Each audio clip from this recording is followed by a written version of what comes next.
Muchas gracias, doctor Correal, por su intervención. Damos entonces paso al señor Taylor Shipley, por favor, bienvenido.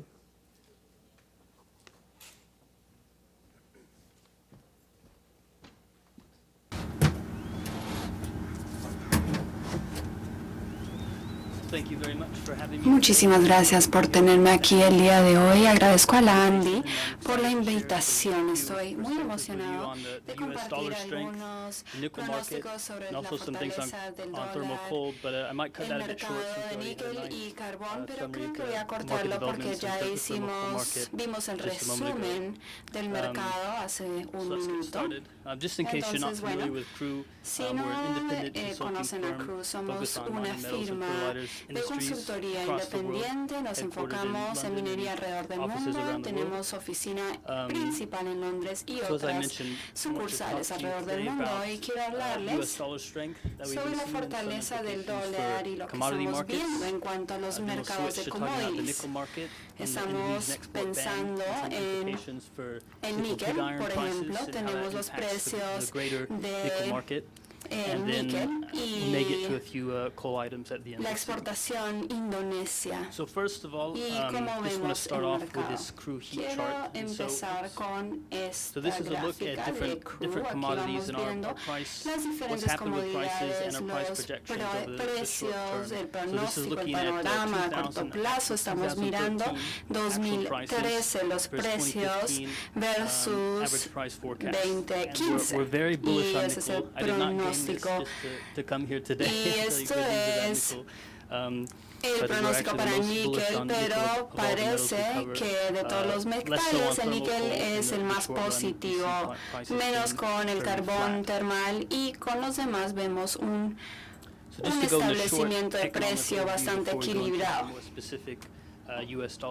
Antes de pasar a los temas del dólar como tal, estamos viendo una divergencia en la economía del último año. Vemos el crecimiento de Estados Unidos y otros en un declive y otros bastante equilibrados. Y también estamos pensando en China y cómo va a seguir fortaleciéndose, pero con menos crecimiento en comparación al pasado.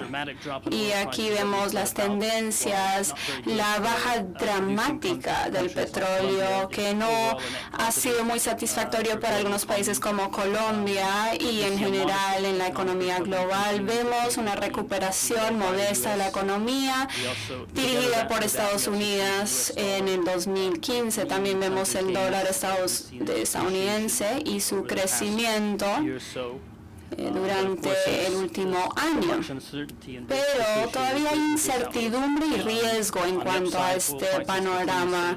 Vemos precios que siguen bajando, Estados Unidos puede crecer más, India también está creando unas reformas estructurales para su crecimiento, pero lo negativo es que puede haber una quiebra, un crash en China. Y Estados Unidos está teniendo problemas de balancear y esparcir el crecimiento económico en varias partes del mundo. Y bueno, esto va a afectar el crecimiento económico. Seguramente han visto en los medios toda la conversación sobre los precios de los commodities y el índice, las cifras. Aquí vemos la escala invertido con el dólar estadounidense. No siempre es el caso, pero podrán ver que históricamente durante las últimas décadas hemos visto una correlación inversa entre los periodos de fortaleza de dólar y su asociación a los precios de comodidades más débiles. Y bueno, sin sobresimplificarlo, hay hay diferentes perspectivas en cuanto a los factores de provisionamiento. Aquí vemos los dólares estadounidenses, una porción de los costos en la moneda actual. Con un dólar más fuerte hay un beneficio, un ingreso más fuerte. Por el lado de la demanda, cuando el dólar está más fuerte, tiene un peso sobre la demanda de comodidades, especialmente los activos en dólares se vuelven más costosos en comparación a otras monedas y la importación se vuelve un ajuste económico. Es interesante ver los movimientos de precios tanto en dólar como en monedas alrededor del mundo. Aquí vemos la serie del precio de níquel. Hay una caída en términos dólares, pero en pesos colombianos vemos otra historia. Y lo mismo pasa con el peso de Chile y los precios de cobre. Y no vemos un efecto en cobre tanto como lo vemos en níquel. Entonces vemos que el dólar seguirá fortaleciéndose en el 2015 por distintos motivos.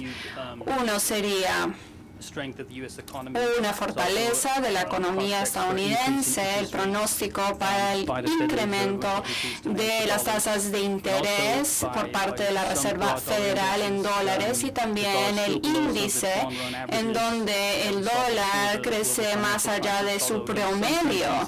Entonces, en algunas monedas vemos un promedio normal, pero en otros no. Y el dólar, cuando hace esta alza, normalmente se alza de manera muy empinada, más de lo normal. Lo interesante aquí es ver las diferentes monedas y cómo se comparan al dólar estadounidense. Entonces, esta gráfica nos muestra básicamente la depreciación de otras monedas en comparación al dólar. Entonces, entre más lejos estás en esta telaraña, hay más depreciación. Entonces, el peso colombiano no vio tanta depreciación, pero en el 2015 vamos a ver más de ello en comparación al peso de Chile. Lo principal aquí es que la fortaleza del dólar puede ser un factor limitante en el precio de comodidades y su repunte, y puede tener un peso sobre ello. Entonces ahora, ya que repasamos lo del dólar, vamos a pasar a diferentes aspectos del mercado del níquel. So just to start off, I thought we'd have a look at the stainless steel demand. Queremos primero mirar la demanda del acero inoxidable. El níquel también se utiliza para pilas y distintos productos, pero el acero inoxidable consume la mayoría del níquel. Aquí vemos como en diferentes comodidades un crecimiento grande en China de la producción de acero inoxidable durante las últimas 2 décadas, y esperamos más crecimiento. También lo que equilibramos en proyecto tras proyecto y la provisión de níquel, y estamos viendo que hay un déficit del mercado este año y que va a continuar durante los años venideros. Después de tener mucho o demasiado, ahora tenemos un déficit y va a tener un impacto en los precios de importación. Por eso nos enfocamos mucho en níquel. Una de las cosas importantes que hay que tener en cuenta para poder entender el mercado del níquel es entender cómo el NPI tiene una afectación sobre el mercado. El agravio de níquel, el NPI, entonces digamos Cerro Matoso, que produce níquel, quizá tenga un contenido de 40% y otros quizá tengan entre 2, 10% hasta 50% de níquel, y están basados exclusivamente en China. Lo que sucedió es que en el 2000 2000, más o menos cuando hubo una demanda muy grande de acero inoxidable, China no tenía una industria del níquel, tenían que producir y hacer crecer esa industria, pero no lo tenían en el país como tal. Entonces importaron metales desde Indonesia y desarrollaron esta industria de arrabio de níquel, NPI, y hay distintas formas de producir NPI. Una tecnología sería la del menos costo, que es una tecnología de los hornos eléctricos rotatorios, y las importaciones de Indonesia crecieron a unas cantidades que superaron 40 millones de toneladas. Al inicio del 2014, el gobierno de Indonesia quería ampliar más actividad en el país y incautaron muchos de los productos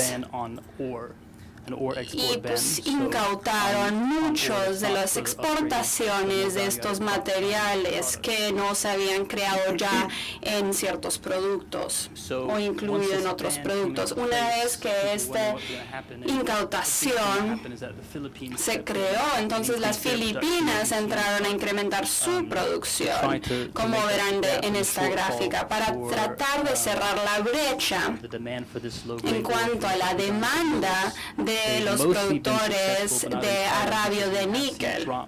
Han tenido éxito, pero no siempre, porque hemos visto una caída en la producción de níquel en general. Y una de las preguntas más grandes es si las Filipinas podrán sostener tal producción y si lo pueden hacer con qué nivel de metal, porque el metal de níquel tiene menos grado de el material que se producía en Indonesia, y esto tiene un impacto importante en el precio, porque los productores de NPI tienen casi la mitad de sus costos totales en materiales crudos, en comprar el metal, pero otros productores de níquel y tienen costos de material y de minería, y esto es una proporción más baja del costo total. Entonces los productores de níquel son muy sensibles al cambio del precio del metal como tal.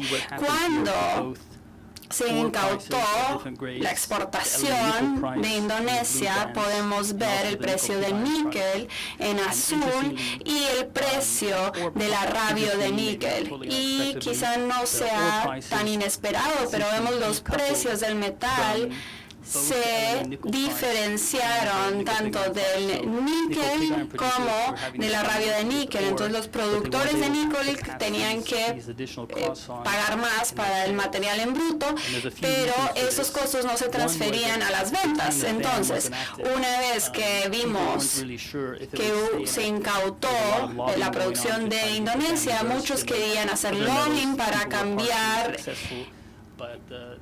esto, y fue exitoso parcialmente, pero sigue habiendo una limitación en las exportaciones de níquel, y los precios no sufrieron tanto como los precios del material, el metal como tal, y hubo un incautamiento de lo que tenían de sobra y de esa exportación.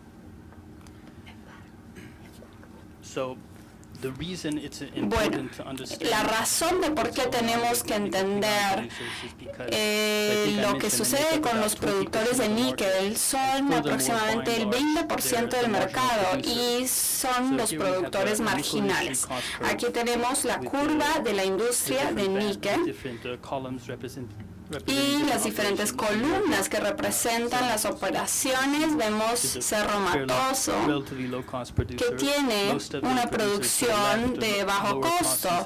Podrán ver a la izquierda Aquí mines that vemos have byproduct sulfida de credits, níquel, copper, tenemos otros and other valuable productos y But, otros all metales the en colored producción, pero todas las operations on the right operaciones side of the que curve, están the en higher cost color side al of the lado curve, derecho, these are all que nickel tienen el pig iron costo producers in más China. alto, son And todos most of the larger ones productores that you en see, China y these los are más the grandes arcane que ven gas aquí producers and son also los electric arc furnace productores producers. And the ones at the de very far right, the los small ones, hornos most of these are blast eléctricos y operators. normalmente son And these are a quite operadores de high alto cost, small, fairly horno low efficient y tienen una eficiencia más baja en cuanto a la operación. Entonces son productores marginales y estos son normalmente los que establecen el precio. Dependiendo de lo que sucede con el costo, esto se ve impactado sobre el costo del precio del metal como tal. Hay que tener esto en cuenta y como vemos una presión en alza para la producción de níquel, entonces vemos un factor en subir el precio del metal durante los siguientes años. Tampoco creemos que la provisión se mantenga en equilibrio con la demanda. Vemos que hay otros productores en Australia, en otros lados, donde han visto demoras, especialmente en proyectos que han tenido muchos problemas de producción, no han podido verse representado en los tiempos adecuados.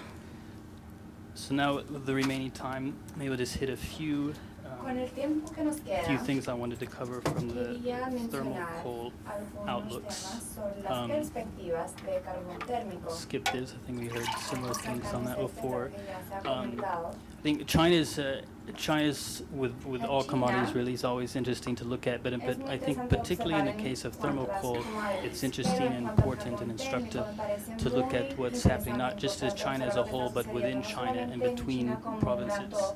So you have several dynamics going on within China, and it's important to keep in mind these 8 provinces, these southeastern coastal provinces, which have different characteristics from the rest of China. They consume about 40% of China's total power consumption. They only generate about 35%, and they don't have much coal. So that means they have to import, these provinces must import a great deal of coal and or power. And as I believe we heard before, there's tendencies from these interior regions that produce very large quantities of coal to ship to these coastal regions.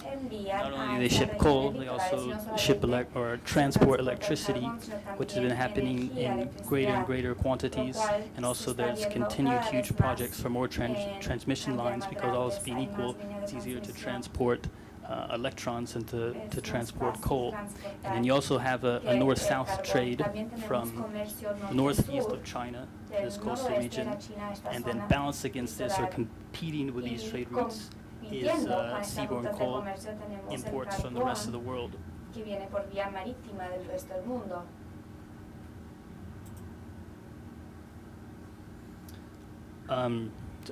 I think we basically saw this before, but just to highlight that it's interesting that India is set to overtake China as the world's largest importer of coal. And basically what this means is India will play an increasingly important role in determining the dynamics of the industry, and also have price implications as well. Just briefly to put Colombia in context with some of its peers, some of its coal exporting peers. Yes, the good news for Colombia is that on average it has above average quality coal that is measured by the energy content, and also has business costs that are slightly below the average if we look at country averages around the globe. We'll skip this. Here's just a quick look at how margins have progressed over the visión past few rápida de years. cómo se ha avanzado en los últimos 2 años y afortunadamente para Colombia, algunos de los beneficios que tiene la producción de carbón, Colombia junto con Indonesia han podido mantener los márgenes positivos y son las únicas regiones que, en promedio, las únicas regiones de exportación, podría decir, que han mantenido márgenes por encima del promedio mundial. Hay algunas regiones que no lo han podido hacer y han estado con márgenes negativos. So I think just to wrap up here with the minute Para left, as I mentioned, concluir el último minuto que me queda, tal como mencioné, podemos ver but also I didn't get to go into the reasons why. But also, un precio positivo de níquel. No puedo entrar a las razones de por qué, pero debido a los precios que hay para el carbón térmico también hay muy buen pronóstico. Estará entre 2013 a 2018 la diferencia de precio que se espera. Supongo que con carbón térmico una razón por ello es que creo que la única posibilidad es un aumento en una situación en la cual casi la mitad de la industria está en pérdidas. Así que ojalá sea cierto. Y les agradezco muchísimo por su tiempo y espero que hayan disfrutado de mi presentación.